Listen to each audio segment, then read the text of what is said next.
Então, pessoal, começando a nossa live Maternidade Desmistificada, nós vamos falar de mães paralelas e a filha perdida. Eu agradeço todo mundo que já está aqui com a gente. Então, vamos lá. Já vamos apresentar os participantes para quem não os conhece. Adriano Shoa, psicanalista, membro efetivo e docente da Sociedade Brasileira de Psicanálise de São Paulo e diretora de Comunidade e Cultura do GEP. E o Laszlo Antônio Ávila, psicólogo, psicanalista, professor livre-docente da Faculdade de Medicina de São José do Rio Preto e autor de Doenças do Corpo e Doenças da Alma e de outros trabalhos. Muito, muito obrigada por vocês estarem aqui comigo hoje. Que coisa boa. Olha só, vamos lá. Então, a gente tem aqui um painel muito fascinante e incômodo de mães verdadeiras. O título do filme do Almodóvar, o Mães Paralelas, talvez seja o que abarque melhor essas mães paralelas que nós tivemos em cena nesses dois filmes, né? Essas mães paralelas são as nossas protagonistas desta noite. A Jane e a Ana, no filme do Almodóvar, claro, e a Leda, da Filha Perdida, e as outras mães que estão ao redor da Leda. Agora, a Leda da Filha Perdida é uma mãe que ainda não se encontrou em nenhum papel, né? É uma mãe que ela é... Por que ela é perdida? Por que esse título, né? A Filha Perdida? Porque ela está tentando se encontrar como mãe e como filha. Ela está realmente perdida e ela vai encontrar os seus espelhos nessas férias que começam calmas e vão se complicando. Mas olha só, o Almodóvar, em 50 anos de cinema, gente, pensem, ele é o pai de tantas mães.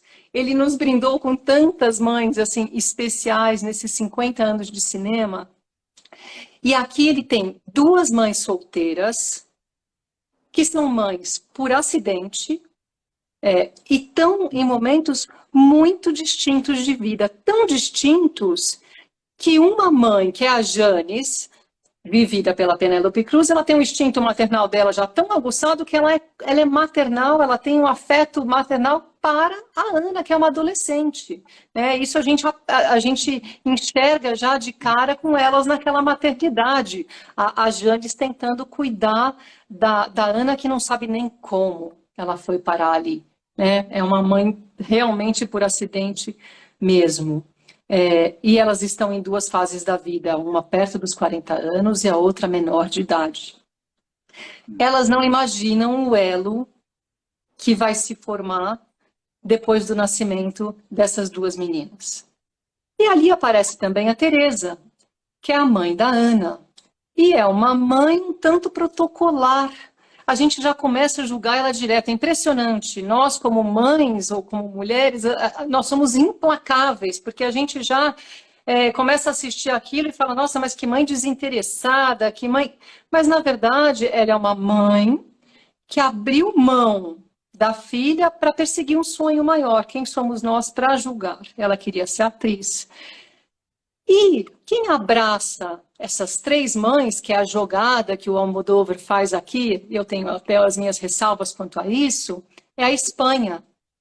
Essa mãe pátria que perdeu muitos filhos na ditadura franquista, que é essa ditadura que está no pano de fundo político de mães paralelas. Então, a gente tem essa mãe pátria que abraça essas filhas.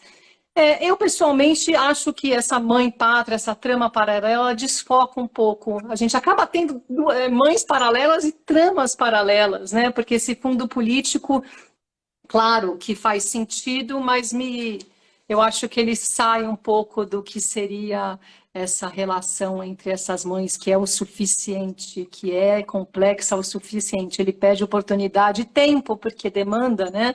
Para poder entrar um pouquinho mais profundamente no universo dessas mães.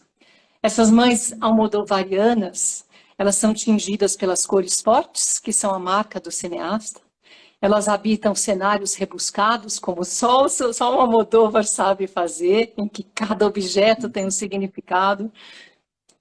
E muitas delas ficam à beira de um ataque de nervos, como todo bom filme de Almodóvar. Se não fosse assim, não seria Almodóvar.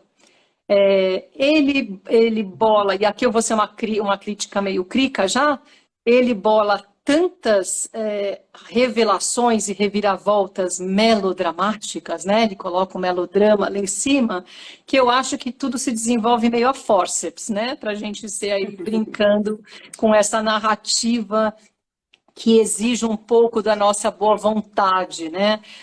Tanto como a revelação da troca de bebês, e aqui a gente não tá, a gente precisa falar spoilers, porque afinal a gente vai destrinchar, né, esses filmes, a troca de bebês e depois aquela relação entre as duas mães, aquilo ali é para mim, eu tô falando a minha opinião, depois vocês podem, eu gosto disso, quando a coisa, cada um tem a sua visão, mas aquilo ali me pareceu uma forçação de barra narrativa para poder alavancar essa história para frente.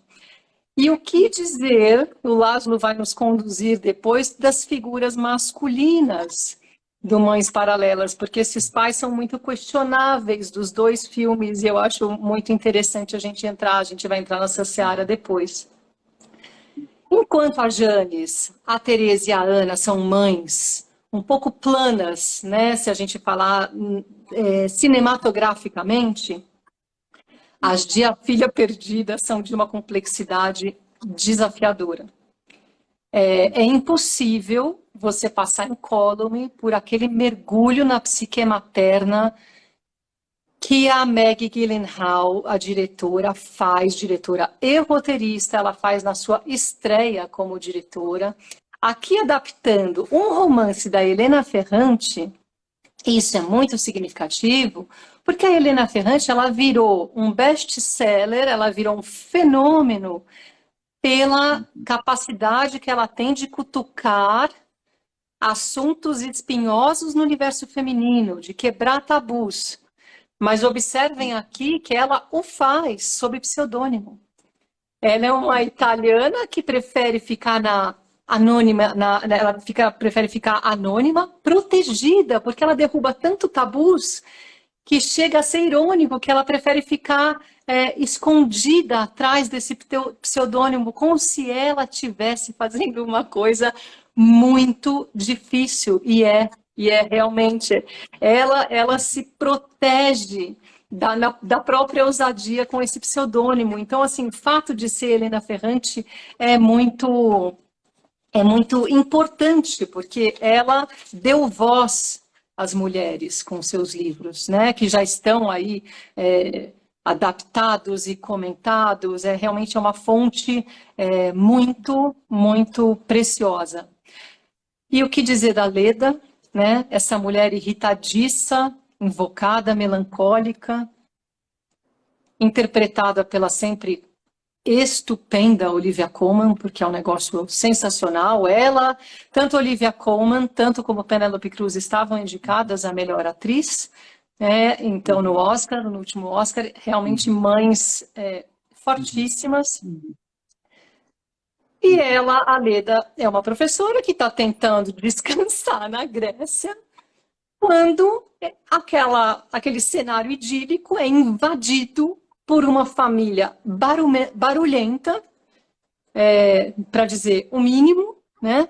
E ali ela bota o olho na mãe, na Nina, que faz ela acessar memórias da própria maternidade que ela não gostaria de acessar. É um lugar muito difícil para ela.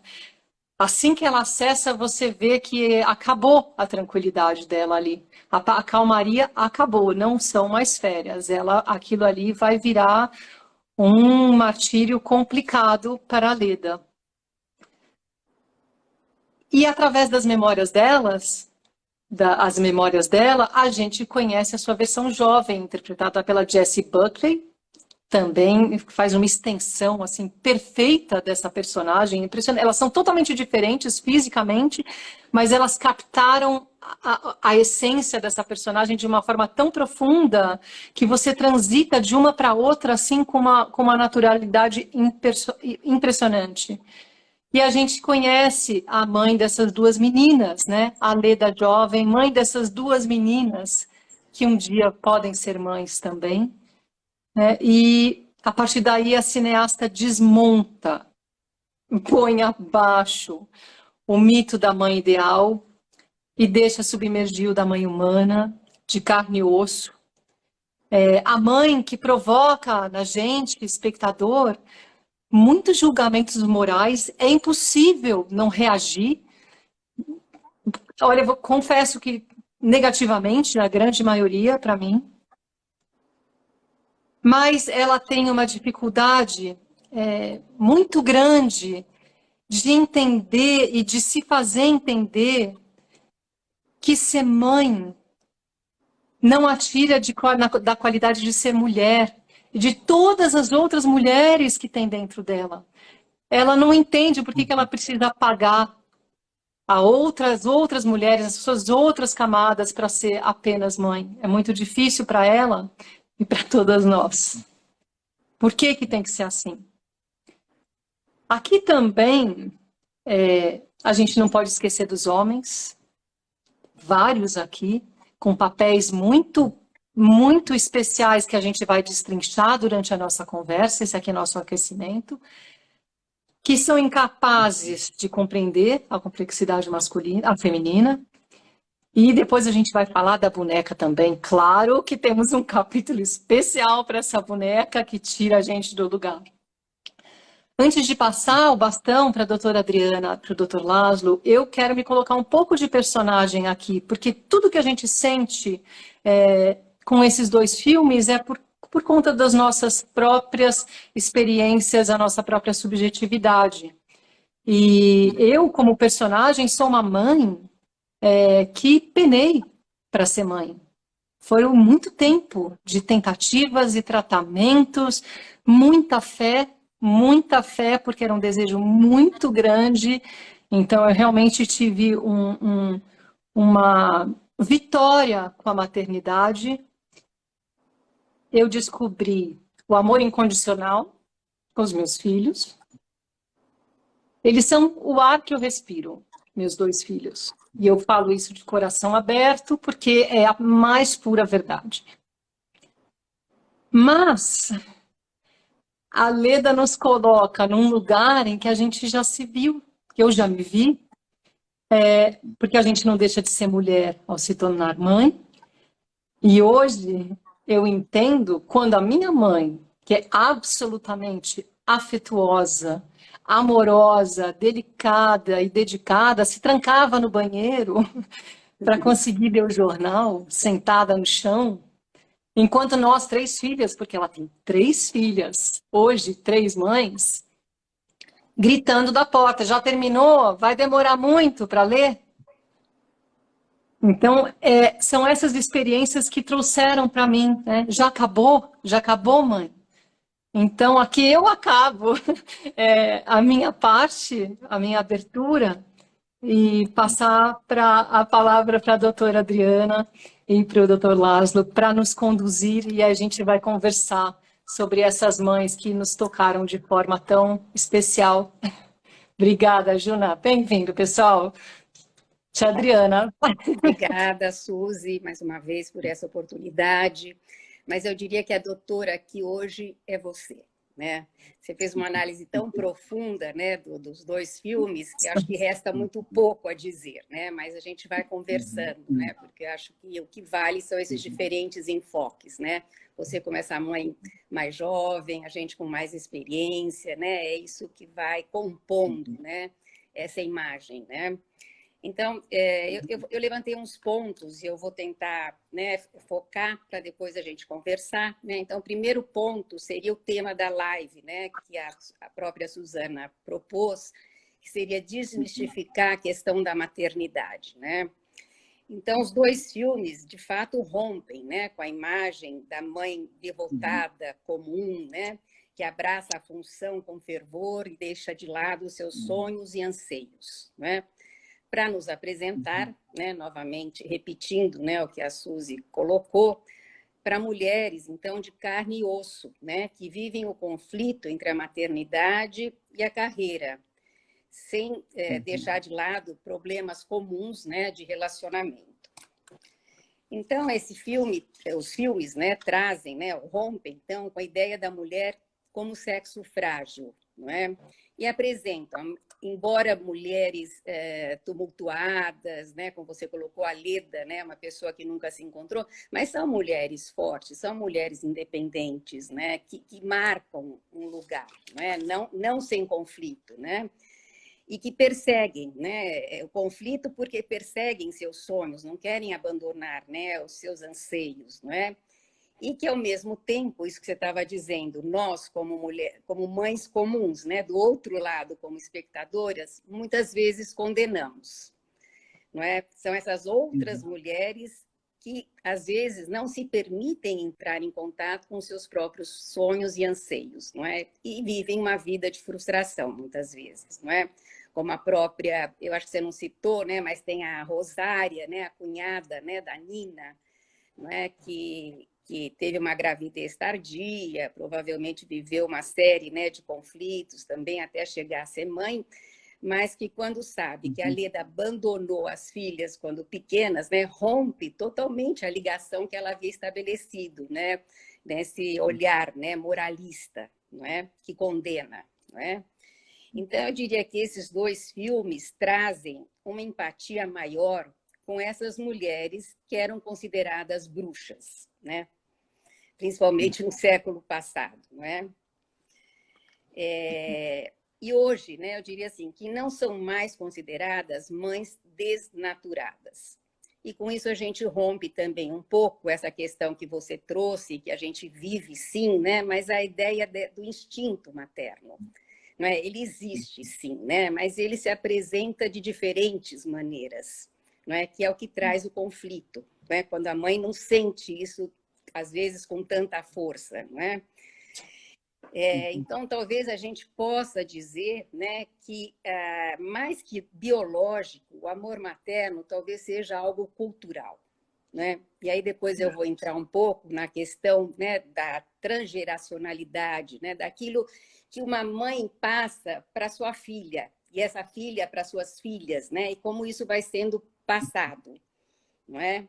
Então, eu acho que tem mais um cunho cultural mesmo, né? Se a gente for pensar, o próprio brincar de boneca é cultural, né? Meninas brincam com bonecas, meninos brincam com carrinhos, né? E hoje isso, né, isso vem se diversificando muito mais, mas tem esse cunho cultural, não é? Então, a gente pode dizer o quê? Que a mulher atual carrega o estereótipo da mulher poderosa, não é? Muitas defendem, né, como a gente viu no caso da Janes, né, a bandeira da mãe solo, em que o pai, né, muitas vezes se torna invisível, mas não imprescindível. Afinal, ninguém é mãe sozinha, não é? Então, isso também, né, é uma realidade. E aí depois o Laszlo talvez possa conversar, né, um pouquinho mais. Como é que é estar nesse lugar, não é, Laszlo? Né? Porque a mulher hoje, né, ela parece que pode prescindir dessa figura paterna, né, que eu acho que é uma negação, né? Então, e a gente sabe também que muitas dessas mulheres poderosas acabam, muitas vezes, no divã do analista, né? Por terem abandonado seus projetos, para se dedicarem à maternidade, muitas vezes tardia, né? E, na maioria das vezes, terem terminado seus relacionamentos. Eu vou falar agora, não sei se você quer que eu interrompa ou eu continuo na proposta do que eu tinha preparado, Suzy. Eu vou falar, você quer passar? Como que você quer fazer? De repente o Laszlo pode colocar as considerações dele e aí a gente abre a conversa. Eu tenho mais algumas coisinhas para falar da mulher. Prossigo, então, um pouquinho, depois eu Pode, passo, tá bom? claro, porque aí a gente vai pontuando. Tá. De... Tá bom, então tá. Não, eu vou repetir um pouco o que a Suzy já falou. Eu destaquei as mulheres do filme, a Leda, né, essa mulher de meia idade, né, que segue ativa, dedicando-se à sua carreira, né? E no filme, né, o que que a gente observa, né? O que é o transcorrer do filme, né? Essa meia-culpa, né, que ela faz em relação, né, a ter um dia abandonado suas filhas, não é? A Janes, né, a fotógrafa bem-sucedida, que não quer abandonar o projeto de ser mãe, encarando os desafios da maternidade sozinha, né? E parece ser essa mulher forte e poderosa, né? A Ana, a mãe adolescente, como tantas adolescentes, não é? Que tem que levar em frente, né, uma gravidez desejada e muito assustada, né, pelo que está por vir. Especialmente, né, como a Suzy já colocou, porque ela não conta, não é, com o apoio da Teresa, né, da mãe dela, né, que está tão envolvida, né, com seus projetos como artista, não é? E vai encontrar justamente esse apoio, não é, na Janes. E o central, eu acho que o personagem central, talvez juntando todos os dois filmes, seja a Nina e a Helena. Não é? Essa mãe e filha, não é, que representam o que seria essa maternidade idealizada, né? Essa coisa, né, as duas brincando, usufruindo, né, da companhia uma da outra, não é? E que é justamente o que chama a atenção da Leda, né? Algo que ela inveja, né? Porque ela não conseguiu viver dessa forma. Só que sem saber, né, quais são os dramas, né, da Nina, né? Que a gente depois fica sabendo, né, do relacionamento que ela vive com o marido, da insatisfação, enfim, tudo aquilo que a gente acaba vendo no transcorrer do filme, não é? Então, o segundo ponto, né, que eu acho que eu já coloquei um pouco, né, em relação aos filmes, é poder olhar para esse vínculo, né, mãe-filha, e essa questão transgeracional. E no livro da Helena Ferrante fica muito claro, né, quem foi a mãe da Leda, o que a Leda carrega, né, dessa herança, né, da mãe que ela teve, né? E ela se refere a essa mãe como uma mulher muito frustrada. Ela chega a dizer assim que ela tinha vergonha, né, de ter saído da barriga de uma mulher tão infeliz. Porque a mãe vivia um relacionamento com o pai, né? O pai era um alcoólatra, um homem rude, então era uma mulher frustrada, não é? E, consequentemente, uma mãe sem muita disposição, né, para se dedicar às filhas. Não é? Então é interessante como as filhas, né, captam também essa frustração das mães, não é? Como mulheres. Não é? Que mais? Eu acho que eu vou parar por aqui, Suzy, depois a gente volta A gente vai retomando. a falar da boneca, tá bom? Mas eu Tá. queria pontuar essas duas A questões. boneca. Tá bom. Para ouvir um pouco o Vamos lá, né? Lázaro. Vamos tecer juntos, né? Olha, tem um monte de coisas, né, que esses filmes despertam, né? A gente fica até um pouco, assim, invadido por uma série de emoções. Eu queria falar primeiro da Filha Perdida, né? Eu senti um soco no estômago com esse filme. Foi muito forte a impressão que ele me causou, né? Muito semelhante. Eu queria fazer até uma brincadeira com vocês. A menininha da Filha Perdida tem o nome da escritora, né? Ela chama Helena. Sim, né? sim. E eu fiquei com a fantasia de que essa menininha, né, é realmente a Helena autora, nos relatando, né, como se fosse numa psicanálise, não é? Olha, a densidade toda da minha vida, né, os conflitos todos que me atravessam, né, essa loucura que me invade às vezes, tem uma história e tem um passado. Né? Esse passado, se a gente resumisse assim, uma imagem, é assim: eu amo tanto minha mãe, eu quero tanto me grudar nela, eu quero tanto sugá-la, eu quero tanto absorver dela tudo que ela tem de bom, que eu tenho que receber dolorosamente atitudes muito amorosas às vezes e muito rejeitadoras em outras. Essa mãe quer se desprender de mim, eu agarro ela fortemente, ela me abraça e depois ela está sufocada, né? Então, eu penso que a Helena vive uma coisa com Nina, né? Que Nina viveu provavelmente com sua mãe, como exatamente você levantou, né, Adriana? Pela geracionalidade. E muito claro também, né, com a Leda, né?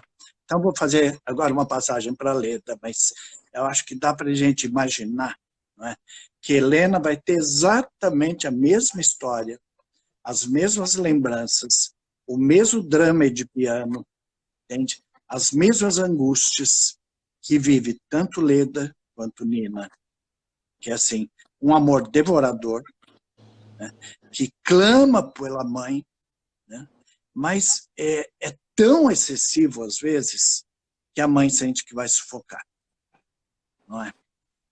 Em termos assim, usando um pouco o referencial analítico, vocês vejam, nós temos duas formas fundamentais de libido, não é? Nós temos uma libido narcísica, que nos alimenta nossa autoestima, alimenta nosso auto-amor e nosso autocuidado. E nós temos uma libido de objeto, que alimenta tudo mais que a gente faz. E se relacionar, trabalhar, se realizar, afetivamente, profissionalmente, tudo com a libido de objeto. Então, há um contraponto sempre entre essa libido mais voltada para a gente mesmo e aquela que se volta mais para o mundo. A maternidade, né, é um imenso desafio, porque o nenê só sobrevive se a mãe for capaz de dedicar um amor enorme ao filho, seja biológico ou não. A mãe precisa adotar a criança e dedicar muita libido, porque não só ela tem que mantê-lo vivo, como ela tem que lhe dar uma constituição psíquica. Ela tem que ajudá-lo a nascer como pessoa. Então, veja, a criança sabe que ela precisa demais dessa mãe. Essa mãe é a ponte para a vida, para ela, literalmente. Só que, às vezes, a criança, veja, ela é tirânica. Freud dizia, Sua Majestade o bebê.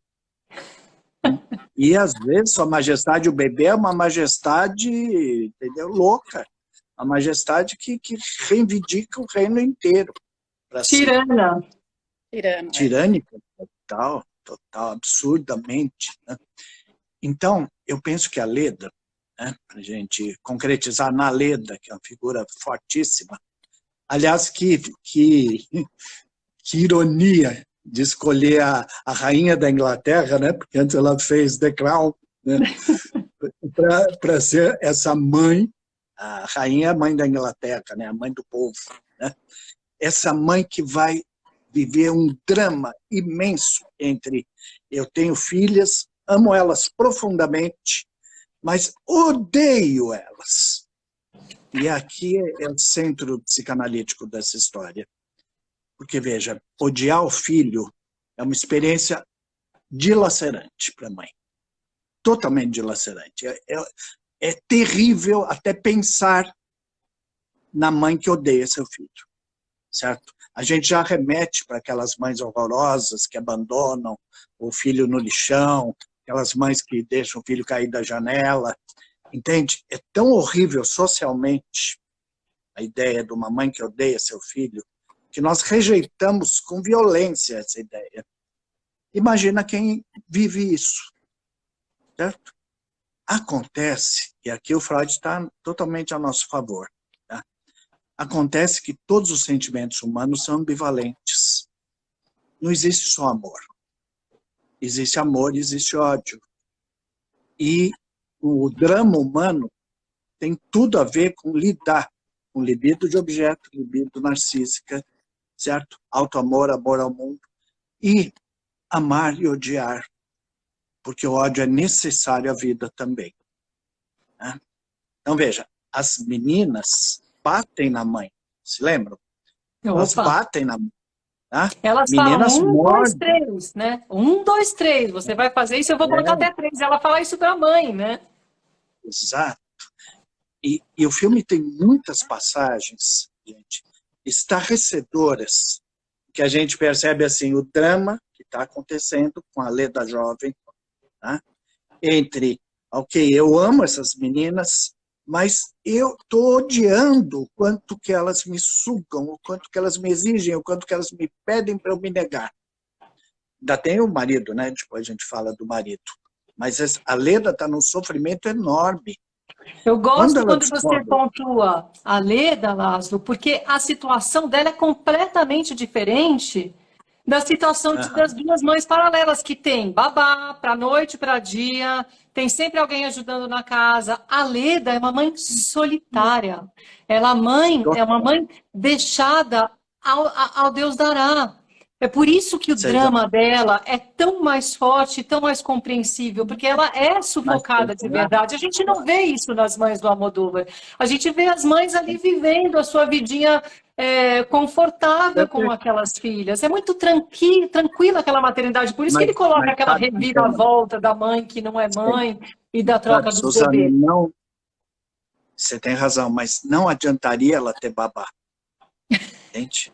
Aliviaria um pouquinho. O maior drama dela é quando ela é elogiada, entende? E percebe que, olha, eu tenho valor, não só como mãe. Então ela se apaixona pelo homem que elogia ela, porque ela se apaixona por uma mulher capaz de escrever livros, uma mulher capaz de fazer palestras, uma mulher capaz de realizar, ela se apaixona por esse outro eu. Agora, é uma tortura fazer isso às custas de abandonar os filhos. Então, o que a Helena Ferrante nos ferra a cabeça, entendeu? É dizer assim, que, olha, é muito difícil esse drama, certo? E se ela matar, veja, para ser mãe, matar esse sonho de realização, ela mata algo muito importante dentro dela. Agora, quando ela decide fazer isso, é dramático quando a Nina pergunta para ela como é que foi abandonar suas filhas. E ela diz assim, foi maravilhoso. Né? Do ponto de vista social, a gente diz assim, pelo amor de Deus, ela ainda acha maravilhoso. Mas foi. Por que Tem foi duas maravilhoso? perguntas. Isso Tem era duas autêntico. perguntas. Por que a mãe odeia, né, os filhos? De onde vem esse ódio? Eles estão perguntando. Por que a gente pode falar que tem mães que odeiam os filhos? Isso foi talvez um trauma de infância? Para a gente, às vezes, parece ser é inconcebível, né, o ódio. Sim, mas veja, ele é estamos real em discutindo muitos um casos, filme, né? É em todos, absolutamente universal, ambivalência universal. Todos nós vivemos isso, só que a gente vive na forma de polos, entende? A sacada freudiana, veja, é dizer assim, a gente não suporta ambivalência, a gente tem que reprimir um polo. Então a gente reprime o polo do ódio, fica só o amor materno. Total, completo, absoluto, maravilhoso, divino, fantástico. Isso aqui, quando abre passagem, entende? Derruba completamente isso. E por isso que essas pessoas vão para a análise. Porque eles dizem assim, eu sou uma mãe horrorosa, eu quero que meu filho vá lá na escola e esqueça de mim, volte no Natal, entendeu? Certo? Por quê? Porque, de fato, é um sacrifício muito grande, certo? É que veja, as crianças têm esse poder mágico de, com um sorriso, nos gratificar todos os sacrifícios, né? Então, assim, as crianças ficam seduzindo de volta as suas mães, entende? Desde bebê. Então, assim, esse ódio vai sendo reprimido. Mas, veja, o ódio, ele não é essa coisa tão negativa que a gente põe quando a gente associa com a agressividade, com a pulsão de morte. Não, o ódio é a separatividade. E a base, veja, que é necessária do ódio, é poder se separar dessa mãe, entende? É com o ódio que a gente consegue se separar. É com ódio que a mãe se separa do filho, o filho se separa da mãe, só que é um ódio colorido pelo amor. Entende? É um ódio, o Freud fala, amalgamado. É um amálgama, amor-ódio. Aí você consegue dizer para o seu filho adolescente, olha, você está um chato de galocha, né? Não é legal você morar um pouco longe? Entende? É com amor que se faz isso. Agora, se você negar a raiva que você está e tentar dizer, não, fique em casa, aí ele vai te infernizar. Porque ele precisa sair de casa. O nenê dentro do útero é igual. O nenê tem que sair dali. Ele não pode ficar ali dentro. Então ele vai forçar a saída. Ele faz isso com esse componente que a gente chama ódio. A Então, Sandra, ódio não é essa coisa toda. a Sandra coloca aqui, ela não se realizava como mãe. Eu vejo assim, ela não se realizava só como mãe. Não bastava para ela, e como para a maioria, né? Porque está se enganando quem que... Não, é tudo que eu quero na vida. Nossa, gente, não é possível, né?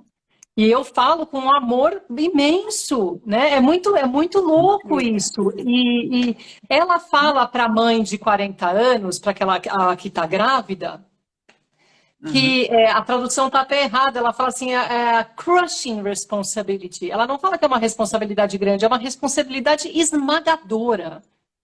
Né? Isso, É uma exatamente. palavra muito forte.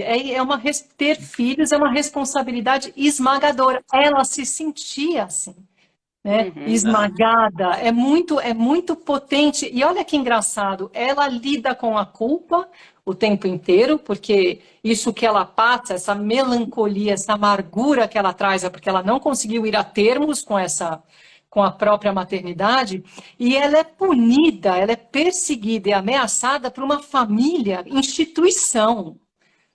Uma família que é a outra que tenta rebolar um pouco fora da dança ali, está tentando ser uma mãe um pouco mais humana, não.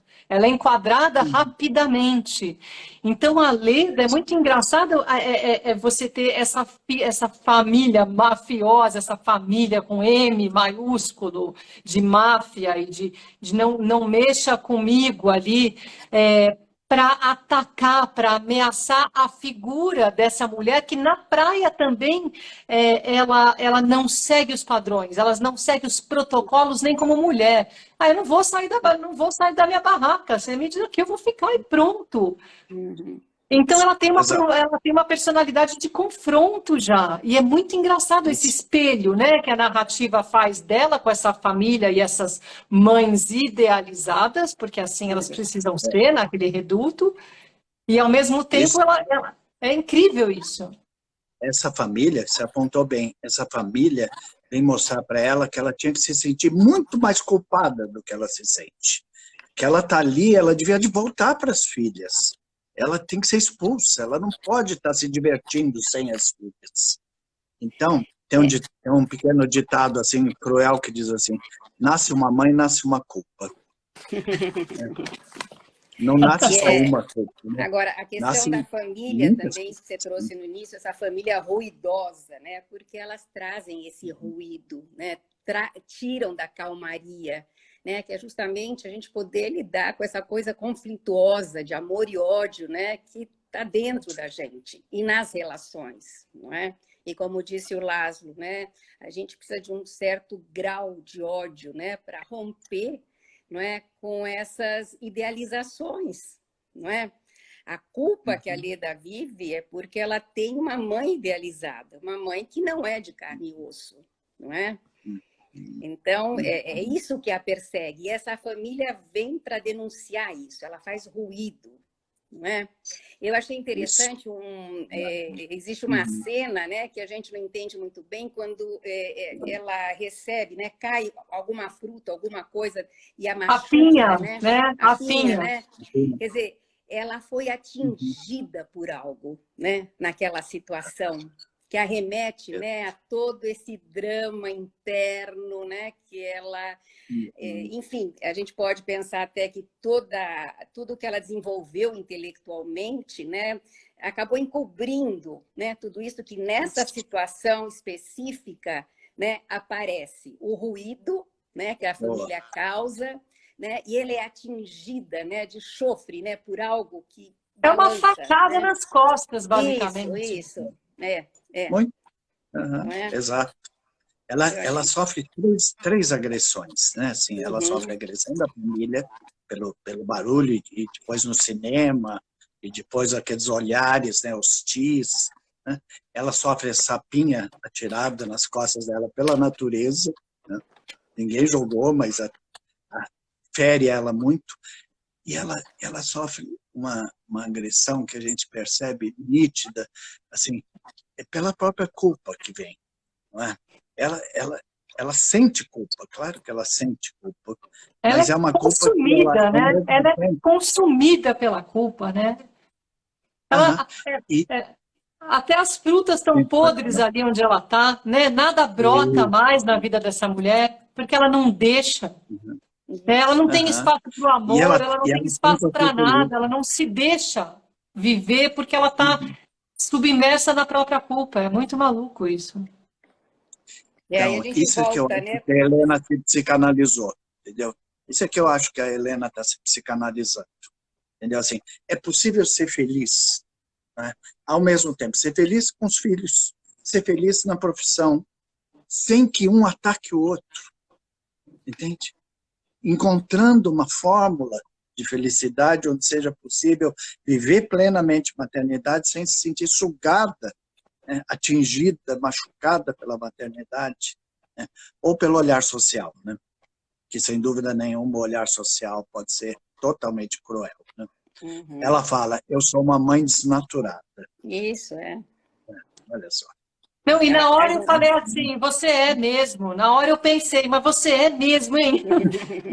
A gente emite o julgamento A gente, natural, não deu para aguentar, sabe? Veio de dentro, aquela bateu na minha cabeça. Ela é mesmo, hein? É imagina louco se ela isso, né? ficasse com a amante, né? Imagina se ela ficasse com a amante, então. Nossa, Aí, nossa.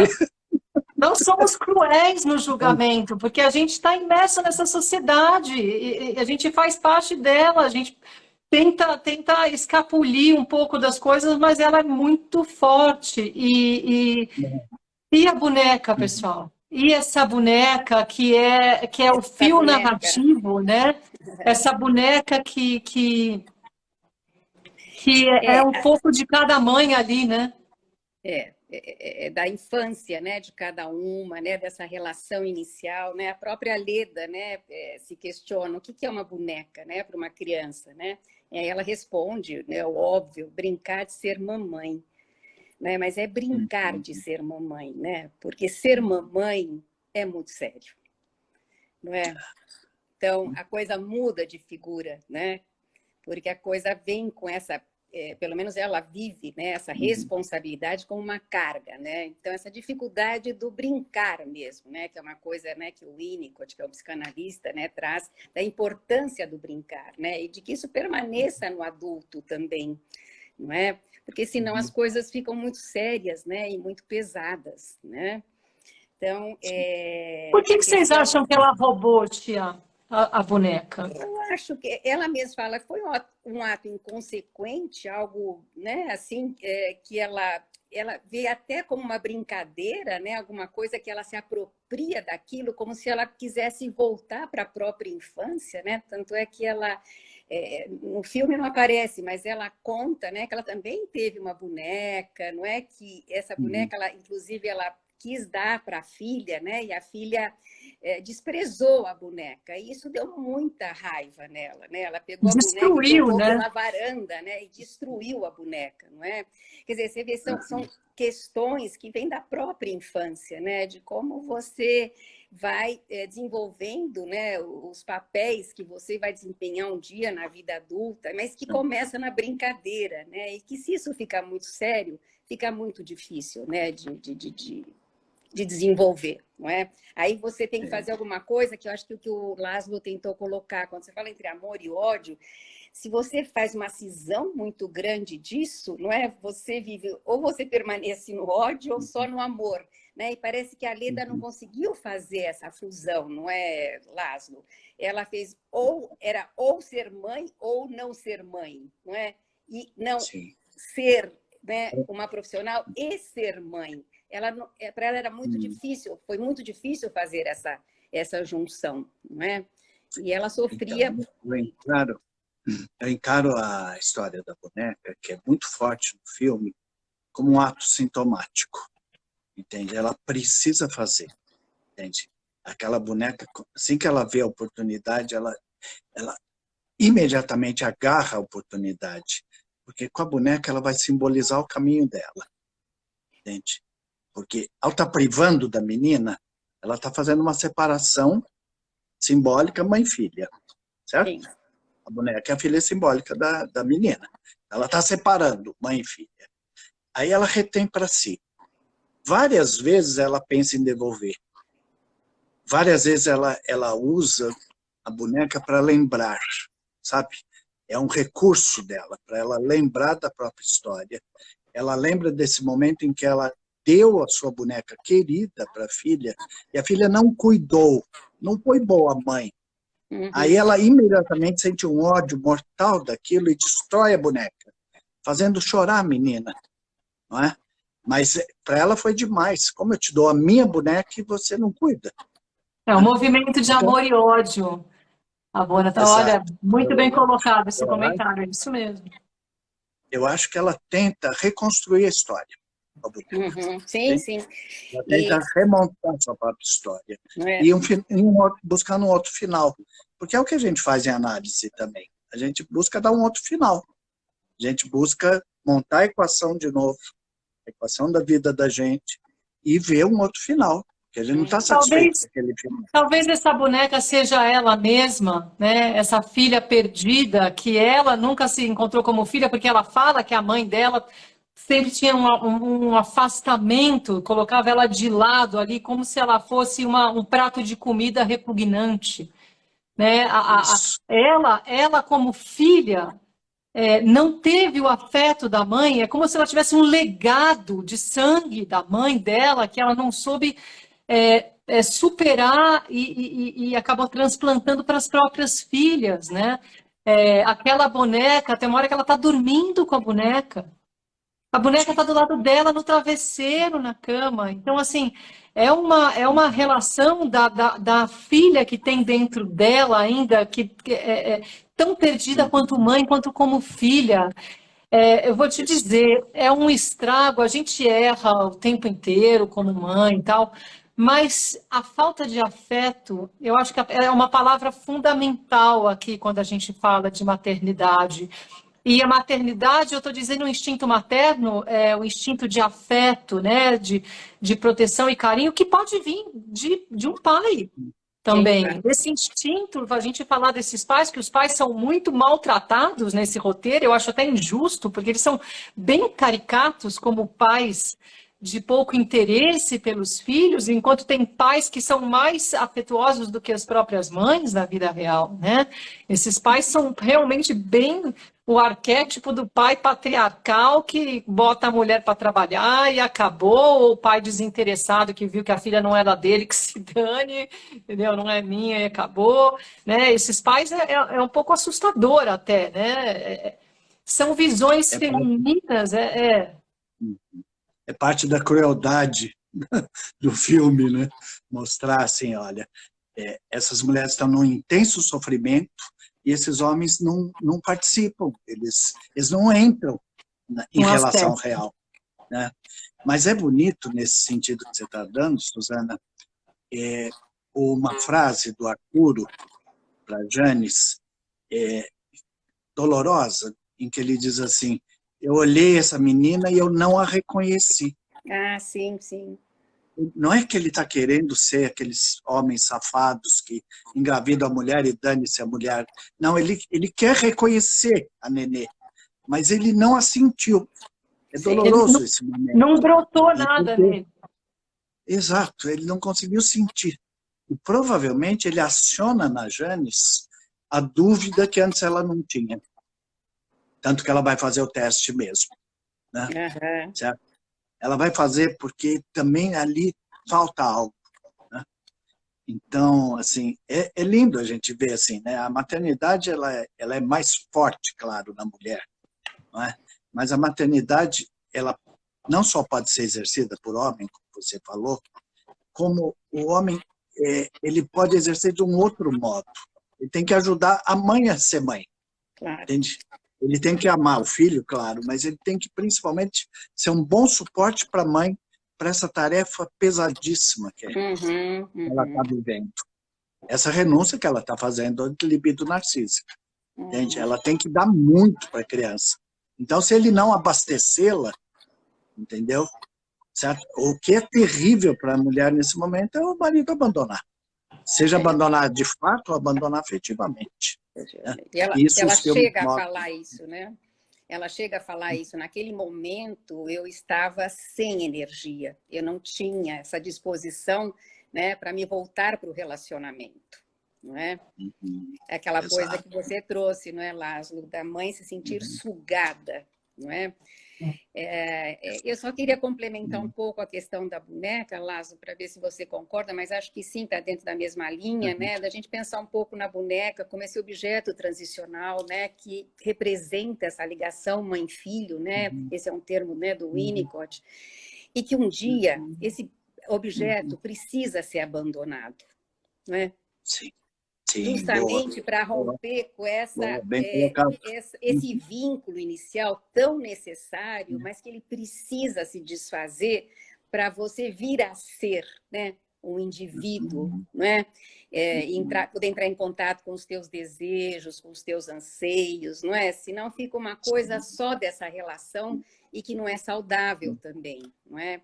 Então, nesse sentido, também eu vi um pouco, quando a menininha perde a boneca, talvez tenha sido um primeiro passo dela em abandonar a boneca, não é?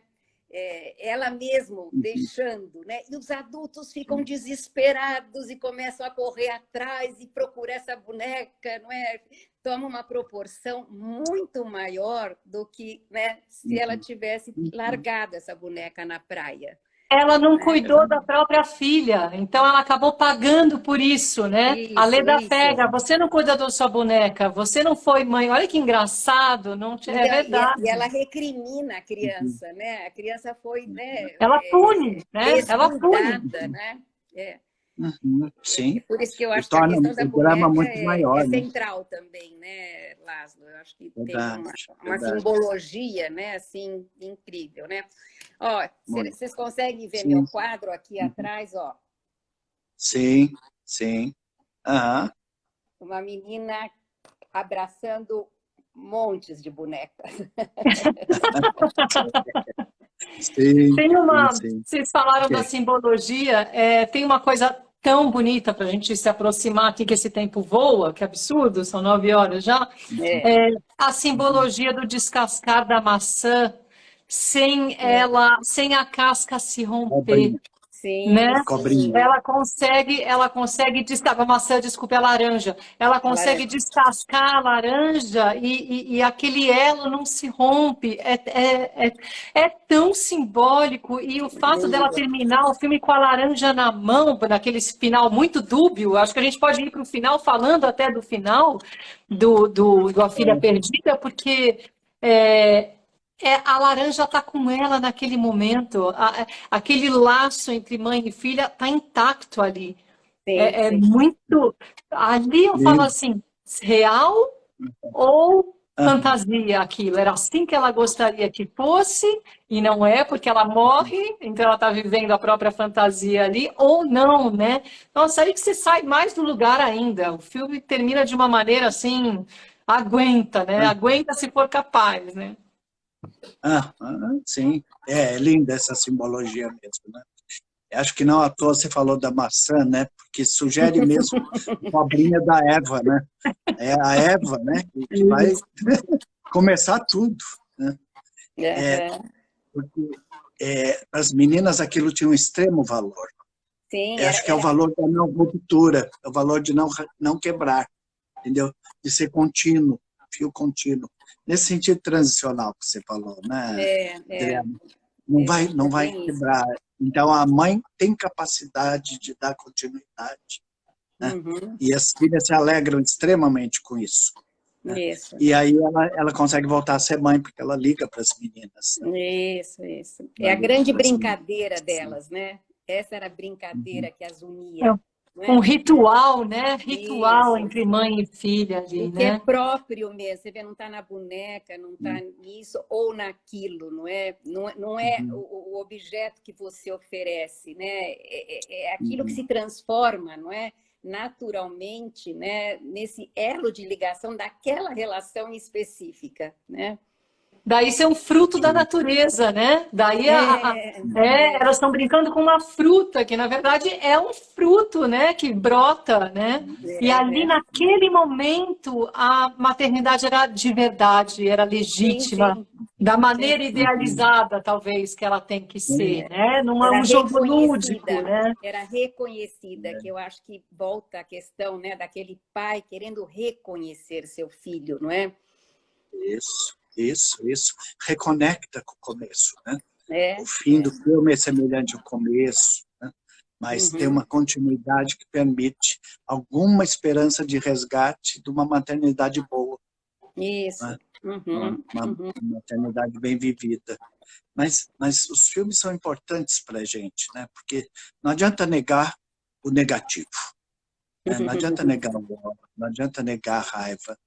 É preciso assumi-lo e dar algum destino melhor para ele, amorosamente. Sim. Então, acho que isso é uma leitura. É muito enternecedor como o cinema ele abre esses espaços, né, de reflexão. Por isso eu sou tão apaixonada, gente. Eu sou doente com cinema, porque ele leva a gente a lugares que às vezes a gente não consegue chegar sozinho. Seja um lugar físico, como um outro país, uma outra cultura, uma outra viagem, mas principalmente em alguns lugares que a gente se recusa a entrar na vida real, no nosso íntimo, e que às vezes através do outro, através de outra história, a gente consegue se distanciar de uma forma saudável para falar de nós mesmos, né? É muito, muito fascinante isso. É uma oportunidade riquíssima, né, que vem através do cinema, que é a questão da imagem, né, que é a primeira memória do homem, né? É a imagem, né? Depois vem a palavra, né? Então, por isso que o cinema é tão rico, né? Para nós também psicanalistas, não é, Laszlo? A gente se utiliza muito, não é, da linguagem cinematográfica, figurativa, né? Vamos dizer assim, né? Para nós esse diálogo do cinema, né? É bárbaro mesmo. Né? Já perdi, mas quem falou?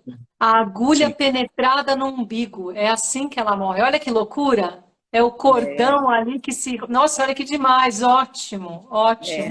Tem muita coisa, né, o filme, né, pra gente tinha sido analisar. Presente dela, né, para outra. Isso. Muito legal, né? Um acerto de contas. Olha, que prazer enorme, pessoal. A gente precisa terminar, porque todo mundo tem que seguir as suas vidas aí, 9 horas. Eu adorei uma frase que eu achei de farra na internet, para a gente terminar uma forma bem humorada. Quem foi que disse que a maternidade não é cor-de-rosa? Ela é, sim. Só que antes de termos filhos, achamos que ela é rosa bebê. Depois descobrimos que ela é rosa choque. Eu acho bem almodovariana, essa frase, essa brincadeira, né? Ela é da cor que ela é, gente. Ela é a maternidade, mas ela não é bem como a gente imagina, né? Muito bom, muito bom. Olha só, tia Adriana, Laszlo, que delícia, que delícia. Dava para a gente ficar horas aqui. É verdade. Adorei. Agradeço muito, muito, muito. Vamos agitar a próxima.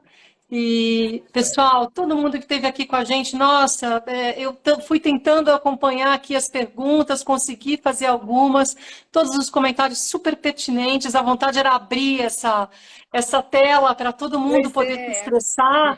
A gente tem que até pensar em possibilidades, de repente, de até fazer por Zoom, porque a gente deixo guardado também, arquivado, porque é tão gostoso poder ouvir. Todo mundo tem um pouco, né, a agregar, o papo pode... Vamos pensar, a gente vai aprimorando esses nossos encontros.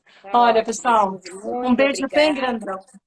Até uma próxima. Obrigada, Bom, Lázaro, também. até. Tchau, Obrigado. Boa tchau. noite a todos, boa noite. Tchau. Até a próxima, Até, gente. boa Até a Beijão. noite. próxima.